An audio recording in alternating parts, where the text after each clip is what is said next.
कैसे हैं आप सब। स्वागत है आप सबके देहाती भोजपुरी लोकगीत चैनल पे। तो आज आप सबके बीच में मैं जेठनी को चिढ़ाने वाली गीत सुनाऊंगी, तो वीडियो के एंड तक बने रहिएगा। जी हाँ, अगर चैनल पे नए हैं तो प्लीज चैनल को सब्सक्राइब कर लीजिएगा, बगल में दिए हुए घंटी को प्रेस कर लीजिएगा, ताकि जब भी मैं वीडियो अपलोड करूँ तो नोटिफिकेशन आप सबको सबसे पहले मिले।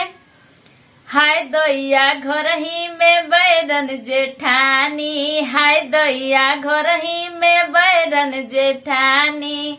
सुन के कजरौटा में हम कजरा पारी, सुन के कजरौटा में हम कजरा पारी, हाय दैया हौदी में पारे जेठानी, हाय दैया घरही में बैरन जेठानी, हाय दैया घर ही में बैरन जेठानी, के तिली से हम कजरा देई, सुनही के तिली से हम कजरा देई,